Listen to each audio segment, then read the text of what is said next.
शेरों, बिहारी की शेरनियों,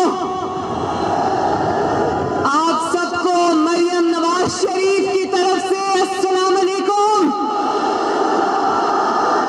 और आपको मोहम्मद नवाज शरीफ की तरफ से भी अस्सलाम वालेकुम।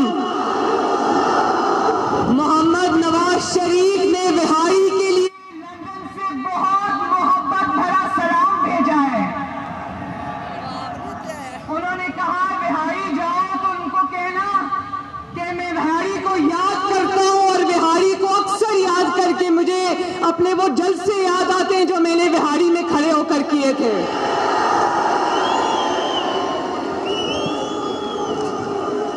बिहारी की जितनी भी क़यादत स्टेज पे मौजूद है, तहमीना दौलताना साहिबा, सईद खान मनहेज साहब, साजिद मेहदी शाह साहब, चौधरी फकीर मोहम्मद साहब, साकिब खुर्शीद साहब, नईम खान भाबा साहब, यूसुफ कसेलिया साहब, इरफान दौलताना, खालिद डोगर साहब, आसिफ सईद मनहेज साहब, बिलाल अकबर भट्टी साहब, मियां माजिद नवाज साहब, इमरान दौलताना साहब, आरिफ खुर्शीद साहब और नौशेर लंगड़ियाल साहब, शाहजेब भाबा साहब, और इसके अलावा अगर कोई रह गया है तो मैं माफी चाहती हूं।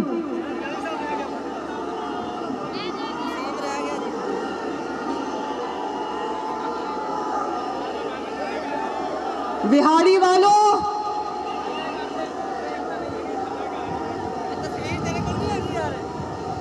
9 मई को जो वाकया सामने हुआ था हमारे मुल्क के साथ, मेरा दिल बहुत जला हुआ है। मेरा दिल खून के आंसू रोता है। इसलिए मुस्लिम लीग नून के नौजवानों का आज का इज्तिमा पाकिस्तान के शहीदों के नाम करती हूं मैं। मुस्लिम लीग नून के नौजवानों का ये इज्तिमा इस मिट्टी के शहीदों और गाजियों के नाम करती हूं मैं। उन माओं के आंसुओं के नाम करती हूं जिन्होंने अपने जिगर गोशों की इस मुल्क की खातिर कुर्बानी दी। उन वालिदैन की सिसकियों के नाम करती हूं जिन्होंने अपने जवान बेटे इस धरती पर, इस मिट्टी पर कुर्बान किए। उन यतीम बच्चों के नाम करती हूं जिनके बाप इस मुल्क की हिफाजत करते करते अपनी जान से हाथ धो बैठे। उन बेवाओं के नाम करती हूं जिन्होंने अपने सुहाग इस मिट्टी की खातिर कुर्बान कर दिए। मुझे नहीं पता था नौजवान इतनी बड़ी तादाद में मुस्लिम लीग नून के नौजवान बिहारी में मौजूद हैं।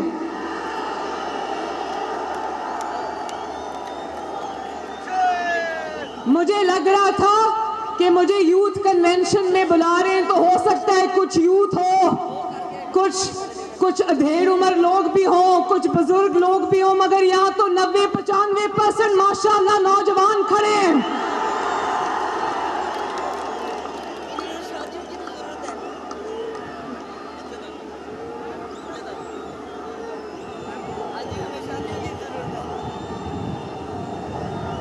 अच्छा, जिनकी उम्र 30 साल से कम है वो हाथ खड़े करें। ये चीटिंग है।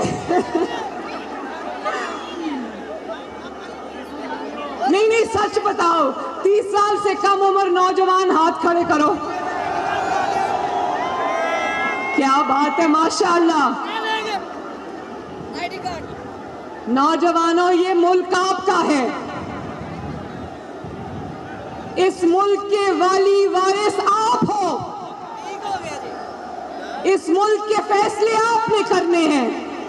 इस मुल्क की तकदीर अल्लाह ताला के बाद मेरे नौजवानों के हाथ में है, मेरे बच्चों के हाथ में। वो मेरी खवातीन खड़ी हैं, यंग लड़कियां खड़ी हैं, उनके हाथ में है।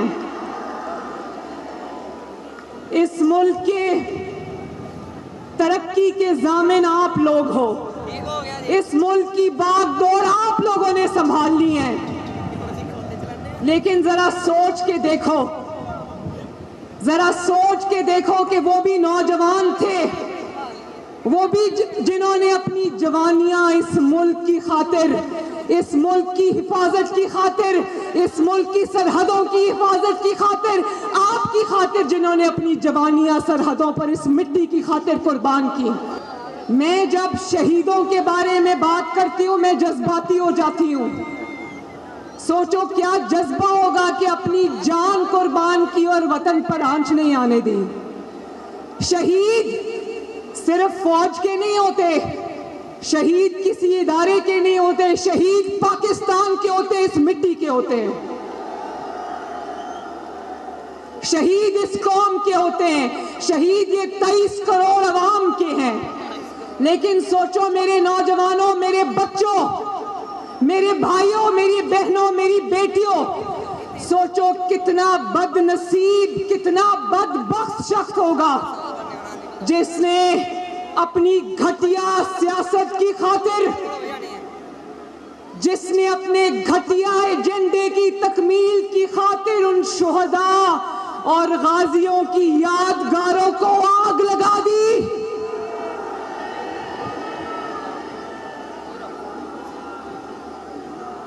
कितना बड़ा गद्दार है वो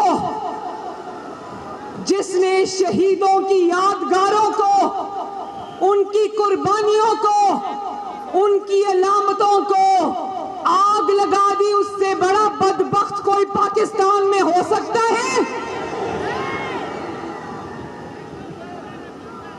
जिसने शहीदों के खानदानों की बेहुरमती की, जिसने उनके माँ बाप, उनके बच्चों, उनकी बेवाओं के जज्बात के साथ खेला,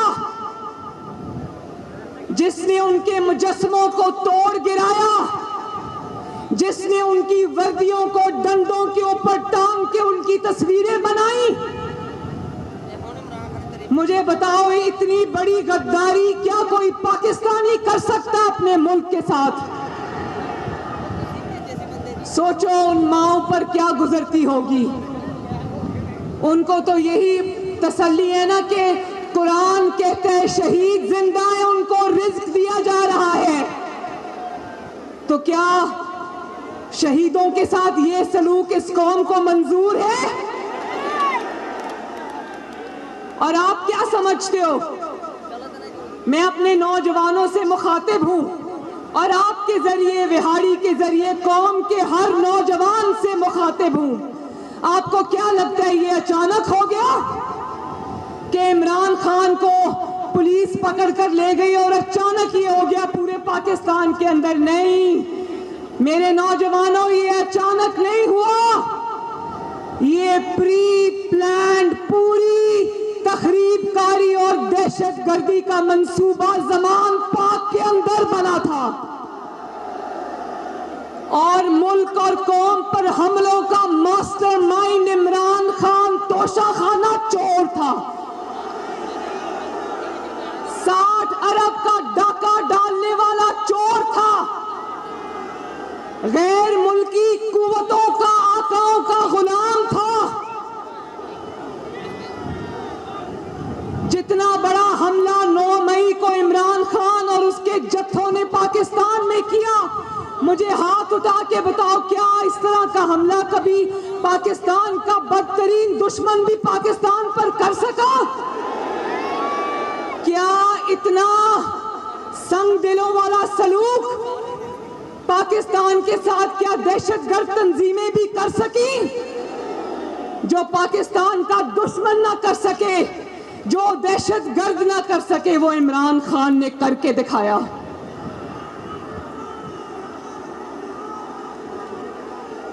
और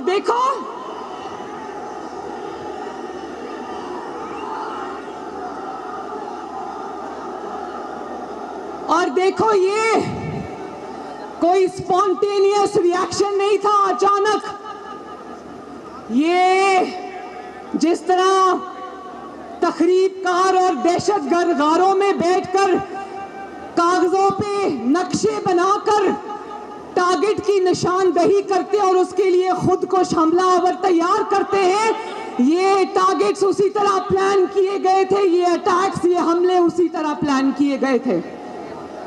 वरना ये अचानक हो गया कि उधर इमरान खान गिरफ्तार हुआ, उधर लोगों ने सीधा जत्थों ने जाकर, बलवाइयों ने जाकर, इसके तखरीबकारों ने जाकर कोर कमांडर हाउस पर हमला किया। भाई कोर कमांडर हाउस के बिल्कुल सामने मॉल ऑफ लाहौर भी आता है, वहां का तो शीशा तक नहीं टूटा। रास्ते में कई हुकूमती सरकारी बिल्डिंग्स आती है, वहां कोई नहीं गया। वहां पर कई शॉपिंग सेंटर्स आते हैं, मॉल्स आते हैं, बेकरीज आती हैं, वहां कोई नहीं गया। सीधा फौज की सीएसडी पर जाकर हमले किए, कोर कमांडर हाउस पे जाके हमले किए। और देखो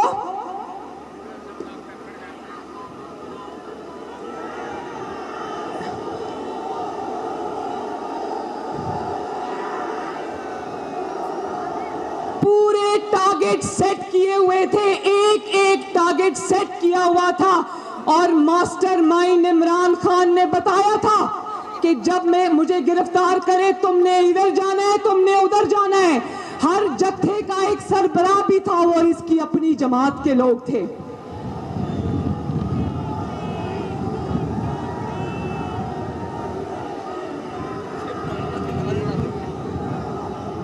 कौम जवाब मांगती है। जब तुम कहते हो मुझे सबूत चाहिए, तो कौम जवाब मांगती है।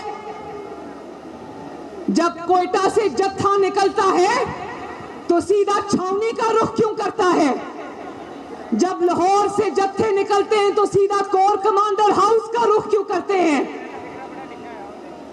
जब मियांवाली में शरपसंद निकलते हैं, इमरान के शरपसंद, जब वो मियांवाली से निकलते हैं तो सीधा जाकर वो उन तैयारों को क्यों जलाते हैं जो तैयारे पाकिस्तानी कौम का, आपका और मेरा फख्र थे, जिन्होंने जंगों में दुश्मन के तैयारे मार गिराए, ये उस तैयारे पे जाके हमला क्यों करते हैं? एक मिनट, ये उस तैयारे पे हमला क्यों नहीं करते जिसको इमरान खान ने अपनी वजारत उज़्मा में रक्शे की तरह चलाया? उस तैयारे पे जाके हमला क्यों नहीं करते? पेशावर में जब पेशावर में जत्था निकलता है तो सीधा एफसी के हेडक्वार्टर्स में जाता है, किला बाला हसार में जाता है, कहीं और नहीं जाता। चीफ मिनिस्टर हाउस नहीं जाता, सीधा अपने अस्करी टारगेट के ऊपर जाता है। पिंडी में जब इमरान का जत्था निकलता है तो लाल हवेली नहीं जाता, सीधा जीएचक्यू जनरल हेडक्वार्टर्स जाता है, पाकिस्तान आर्मी के ऊपर हमला करने जाता है। भाई पिंडी में लाल हवेली भी है, वहां क्यों नहीं गए तुम्हारे बलवाई? सीधा जीएचक्यू क्यों गए? सीधा आईएसआई की इंस्टॉलेशंस पे तंसीबात पर क्यों गए?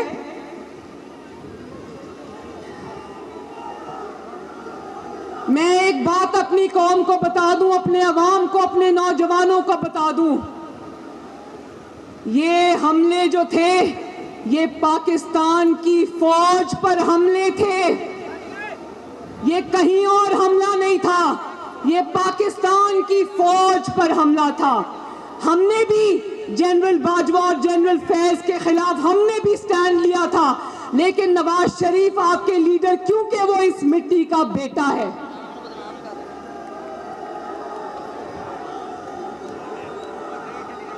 नवाज शरीफ इस मिट्टी का बेटा है।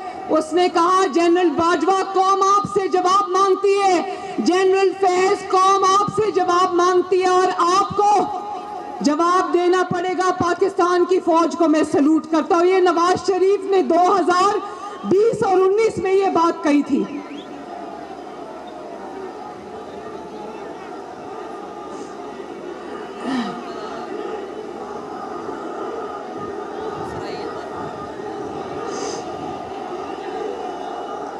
इस हमले का मकसद पाकिस्तान की फौज को कमजोर करना, उसको झुकाना, उसको सरनगू करना था, उसके खिलाफ पुरतशद्दद लहर को जन्म देना था। इसका मकसद पाकिस्तान के लिए कोई खिदमत नहीं था। शर्म आनी चाहिए इमरान खान, डूब के मर जाओ शर्म से तुम। और मेरे नौजवानों, ये भी मैं आपको बता दूं कि ये इमरान इसमें अकेला नहीं था। इन हमलों में इमरान खान के वो सहूलतकार जो 2011 से लेकर 2022 तक इसकी सरपरस्ती करते रहे, इसकी सहूलतकारी करते रहे, वो सब भी शामिल है इसमें।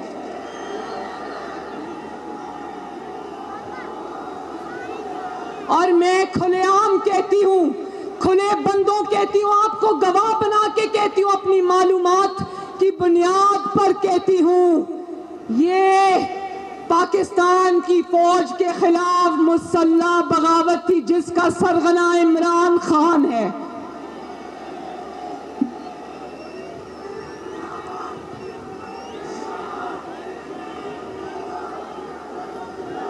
और बिहाड़ी के मेरे नौजवानों, ये कोई पहला हमला नहीं था, ये एक सोची समझी साजिश थी जिसका आगाज हुआ था जब आज के सिपा सालार जनरल आसिम मुनीर को इसने DGISI के ओहदे से अपनी करप्शन की निशानदेही करने पर हटाया था। और उसकी जगह ये जिसको अपने हाथ और आंखें और कान कहता था जनरल फैज, ये उसको लेकर आया था उसकी जगह पर। और उसके बाद अपने इक्तदार को दवाम देने के लिए इसने नए DGISI की तकर्री रोकी, क्योंकि जनरल फैज इसका अलायकार था, उसको ये रखना चाहता था, क्योंकि 10 साल ये इक्तदार में रहना चाहता था। और उसके बाद जब जनरल आसिम मुनीर की बारी I chief of army staff बनने की, तो इसने कहा मैं नवाज शरीफ को नया चीफ ऑफ आर्मी स्टाफ मुकर्रर नहीं करने दूंगा। उसके लिए ये 25 मई को लॉन्ग मार्च लेकर इस्लामाबाद आया। उसका एक ही मकसद, 25 को ये लॉन्ग मार्च इस्लामाबाद में लेकर आया, उसका मकसद सियासत नहीं था, उसका मकसद इलेक्शन नहीं था, उसका मकसद जनरल आसिम मुनीर को चीफ ऑफ आर्मी स्टाफ से बनने से रोकना था। सोचो ये किस कदर साजिशी बंदा, और इसने सियासतदान का जो लिबादा है वो ओढ़ा हुआ है।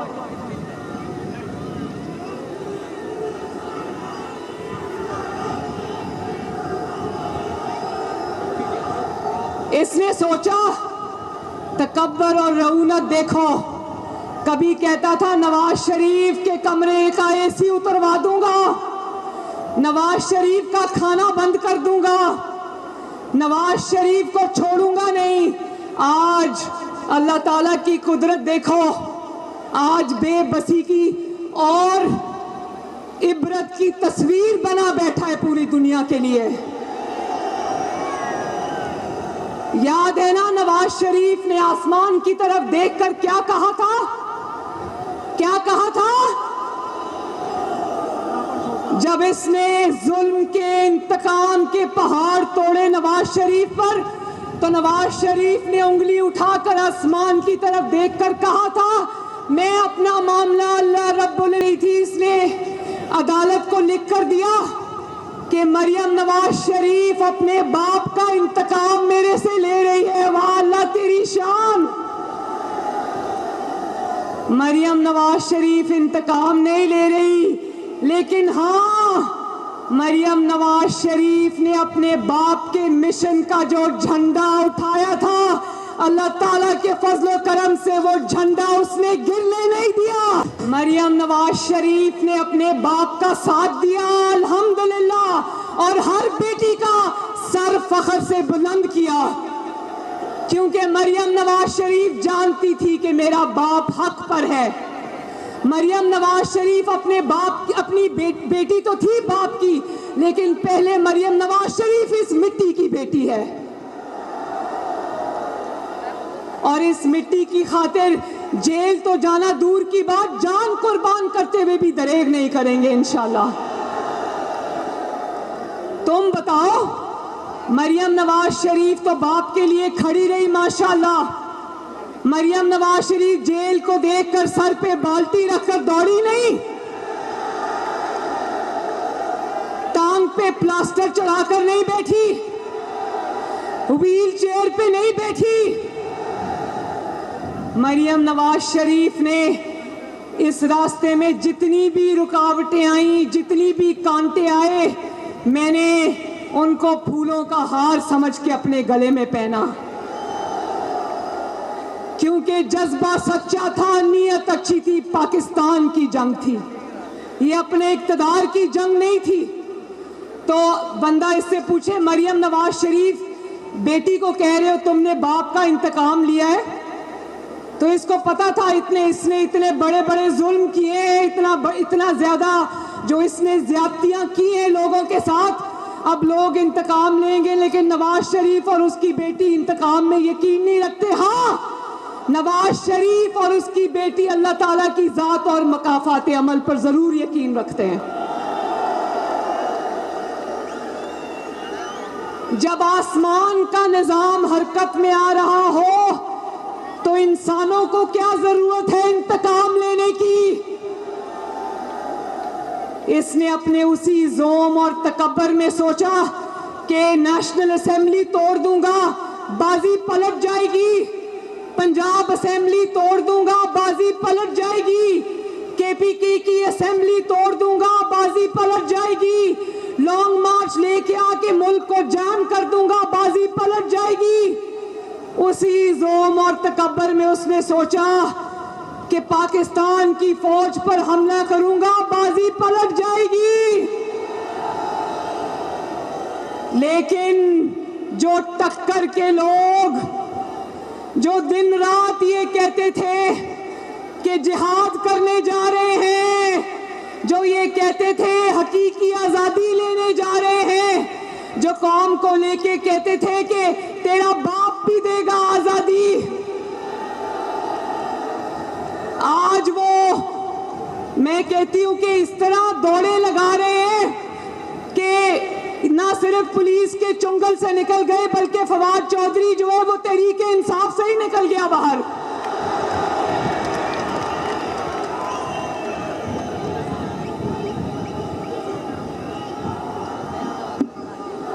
जरा वो वीडियो चलाएं ताकि आपको फख्र हो कि आपका किस जमात से ताल्लुक है और आपका लीडर नवाज शरीफ है। चलाओ जरा।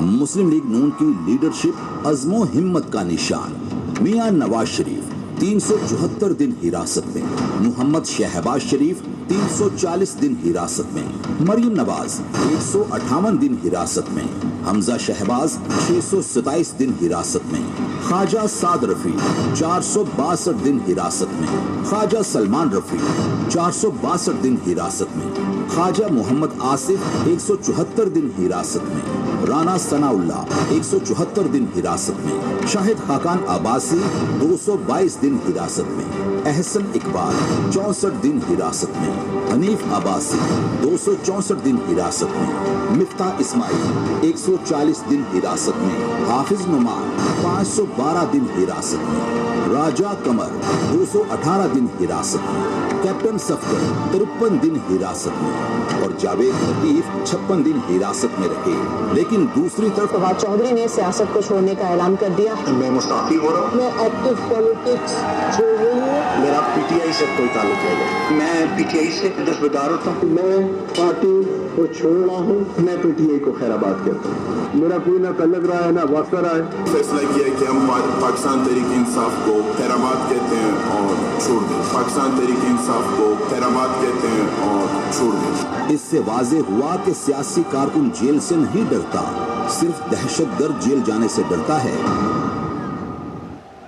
सियासतदान जेल जाने से नहीं डरता, सिर्फ चोर और डाकू जेल जाने से डरता है। ये वीडियो देखकर अल्लाह का शुक्र अदा किया, अपनी लीडरशिप पे फख्र हुआ। क्या शेर के बच्चे हैं ये, क्या शेर का बच्चा है नवाज शरीफ। और कहता है, जरा सुनना, ये जो अभी लाइन लगी हुई थी ना पीटीआई छोड़ने वालों की, जहां से आए वहीं चले गए। कहता है मेरी पार्टी पे बड़ा दबाव है इसलिए लोग छोड़ छोड़ के जा रहे हैं, मेरी पार्टी पे प्रेशर है। जरा सुनना इमरान खान, तुम जानते हो कि प्रेशर चीज क्या होती है? प्रेशर होता है जब एक बाप के सामने, एक कैदी बाप के सामने उसकी बेटी को गिरफ्तार किया जाए, प्रेशर वो होता है। लेकिन अल्हम्दुलिल्लाह ना बाप झुका ना बेटी झुकी। प्रेशर वो होता है जब नवाज शरीफ भी उसी जेल में बंद, शहबाज शरीफ उसका भाई भी उसी जेल में बंद, कैप्टन सफदर भी उसी जेल में बंद, मरियम नवाज भी उसी जेल में बंद, शहबाज शरीफ का बेटा हमजा शहबाज भी उसी जेल में बंद। लेकिन ना नवाज शरीफ झुका ना शहबाज शरीफ झुका, अल्हम्दुलिल्लाह। प्रेशर वो होता है जब बीवी लंदन में बिस्तरे मर्ग पे आखिरी सांसें ले रही हो और खामन को फोन करने की इजाजत ना हो, बात करने की इजाजत ना हो, आखिरी अल्फाज सुनने और कहने की इजाजत ना हो, प्रेशर उसको कहते हैं इमरान खान। ना नवाज शरीफ झुका, ना उसका खानदान झुका, ना उसकी जमात झुकी और ना अपने कारकुनों का सर झुकने दिया। आपका सर बिहारी हमने झुकने नहीं दिया। आपको और खवातीन को अपनी हिफाजती ढाल नहीं बनाया, आपके आगे हम खुद ढाल बन के खड़े हो गए। हमने कहा कि हमारे कारकुनों तक जाना है तो हमारे ऊपर से चल के जाना होगा, अपने कारकुनों पे आंच नहीं आने दी। और आपको पता है राना सनाउल्लाह पर 20 किलो हेरोइन डाल दी इन्होंने।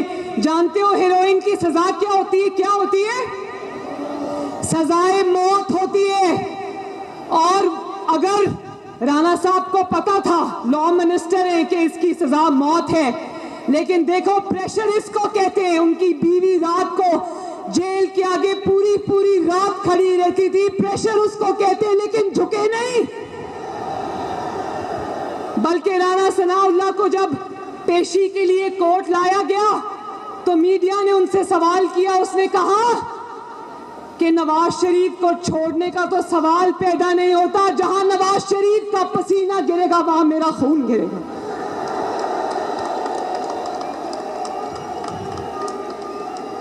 जितने लोगों को आपने देखा, कोई 500 दिन, कोई 300 दिन, कोई साल जेल में, कोई 2 साल जेल में, एक बंदा नवाज शरीफ का एक वर्कर, नवाज शरीफ का एक मेंबर, एक नवाज शरीफ का साथी अल्लाह ताला के फजलो करम से नवाज शरीफ को छोड़कर नहीं गया। ये होता है जज्बा, ये होता है मिट्टी से मोहब्बत, ये होता है आपका कोई नजरिया जिस पे आप चलते हो, ये होता है मिशन। और आप अपने लोगों को क्या इल्जाम देते हो? जब आपका लीडर खुद गीदड़ निकलेगा तो लोग कैसे खड़े होंगे? जब आपके कारकुन ये देखेंगे कि जेल का खौफ ने, जब पुलिस पकड़ने आती है तो टांग पे प्लास्टर लगा के बैठ जाता है, 6 महीने प्लास्टर नहीं उतरता। जब लोग ये देखेंगे, कारकुन ये देखेंगे कि मुंह पे काला डब्बा, काली बाल्टी पहन लेता है, तो वो कारकुन कहां से हिम्मत पकड़ेंगे? जब नवाज शरीफ ने गिरफ्तारी दी थी तो फ्रंट से लीड किया था, ये नहीं कि खुद घर में छुप जाओ और कारकुनों को कहो कि निकलो और गिरफ्तारी दो। और आज सिर्फ तुम्हारे लोग तुम्हें छोड़ नहीं रहे, तुम्हारे खिलाफ प्रेस कॉन्फ्रेंसेस में गवाहियां दे रहे हैं कि इमरान ने कहा था कि 9 मई के हमले करो। वो टीवी पर आकर ये गवाहियां दे रहे हैं कि इमरान खान 9 मई के सानहे का मास्टरमाइंड था, सरगना था, गैंग का सरबराह था। नवाज शरीफ को तो चौधरी निसार साहब जब छोड़ गए, एक ही बंदा गया है, चौधरी निसार, वो भी जाते जाते गवाही दे गया कि मैं ये गवाही देता हूं कि नवाज शरीफ ईमानदार है। और मुझे, मेरे नौजवानों, मेरे बच्चों, ये रोशन चेहरे मेरे सामने खड़े, मुझे आपको देख के बहुत खुशी हो रही है। अल्लाह ताला आपको सलामत रखे। मुझे अफसोस एक और बात का, और शदीद अफसोस है, वो ये है कि सोच इमरान खान की थी, गंदा मंसूबा तखरीबकारी का, दहशतगर्दी का इमरान खान ने बनाया, तरबियत अपने गुंडों की इमरान खान ने की, उनको लॉन्च इमरान खान ने किया, उनके हाथ में तीली और माचिस इमरान खान ने दी। लेकिन आज दहशतगर्दी की अदालतों में कौन भुगत रहे हैं मुकदमे? गरीब का बच्चा, माओं के बेटे, बच्चों के बाप।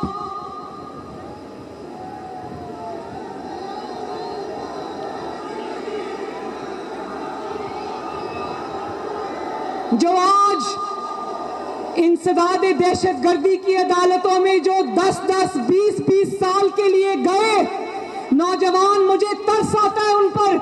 उनको वरगलाने वाला इमरान खान आज भी खुला फिर रहा है, जिसने उनको तखरीबकारी का सबक दिया पिछले 1 साल की।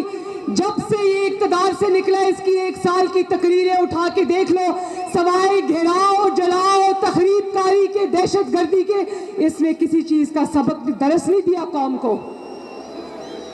और देखो, कहता है कि खवातीन के साथ ये, मेरी खवातीन के साथ ये हो रहा है, चादर दीवारी की तौहीन हो रही है। तुम्हारी बीवी तो एक दफा जो कि चोर है, 5-5 कैरेट का रिश्वत में अंगूठी लेकर खा गई, हजम कर गई, तोशा खाना को खाली कर दिया, वो तुम्हें नजर नहीं आता?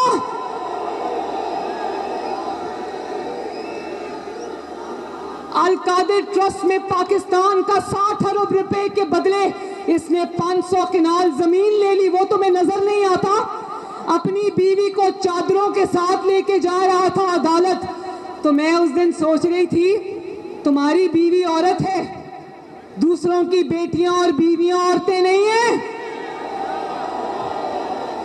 आपकी बहन मरियम नवाज शरीफ धक्कों से जेल से अदालत जाती थी, धक्कों से अदालत से जेल वापस आती थी। उस वक्त किसी औरत की बेहुरमती नहीं होती थी।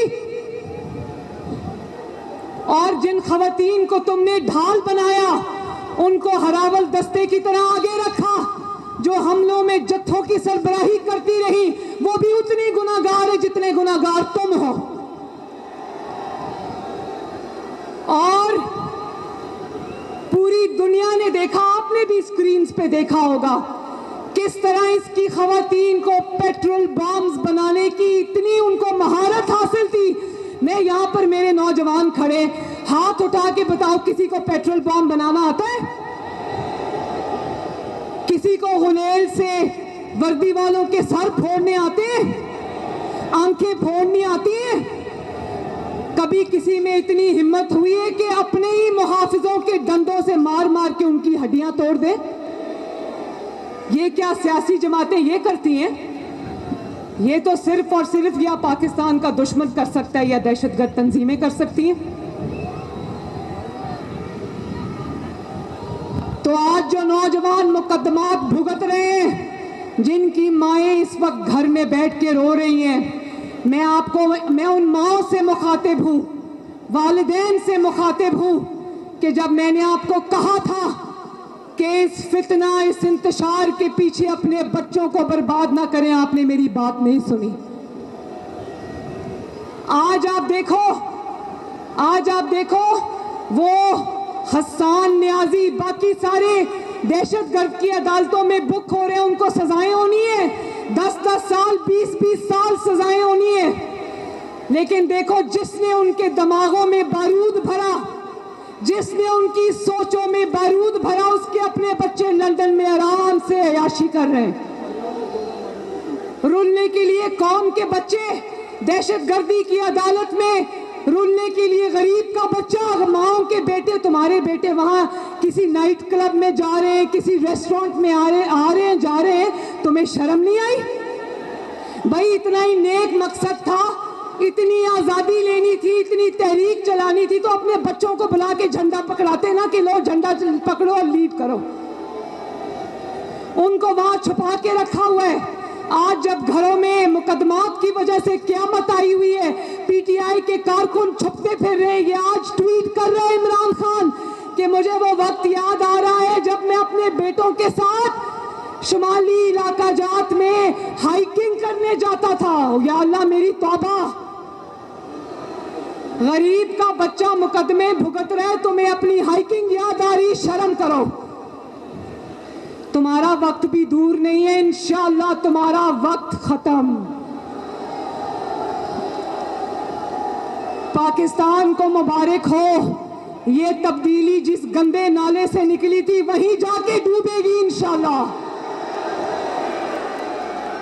और देखो कितने दिन हुए ये इनको, जब इनकी पकड़ धकड़ शुरू हुई है, पाकिस्तान में सुकून आया कि नहीं आया? पाकिस्तान में इसलिए सुकून है कि ये फितना, ये दहशतगर्द, ये इंतशार, ये अब डर के अपने घर में छुपा बैठा है। इसकी जमात इसका साथ छोड़ गई है। इतना मकरू मकसद था कि इसका साथ इसकी जमात भी नहीं दे सकी। तो मुबारक हो पाकिस्तानियों, आपकी जान इस फितने और दहशतगर्द से छूट गई है इंशाअल्लाह। और देखो गरीब के बच्चे बेचारे इधर उधर रुल रहे हैं अदालतों में, और अपना भांजा हसन नियाजी, जिसने डंडे पर वर्दी टांग कर कहा था ये पैंट का साइज क्या है, उसको छुपा के रखा हुआ है। और वो खदीजा शाह जो अमीर तरीन औरत है लाहौर की, इसके लिए वीडियोस बना रही थी, बल्बों की वीडियोस बना रही थी, जत्थों की वीडियोस बना रही थी, वहां पहुंची हुई थी। जब पुलिस पकड़ने आई तो मुंह के ऊपर काला कपड़ा डाल लिया, बुर्का डाल लिया। भाई इतना ही अजीम मकसद है तो मुंह के ऊपर डब्बे, बाल्टियां और बुर्के क्यों चढ़ाते हो?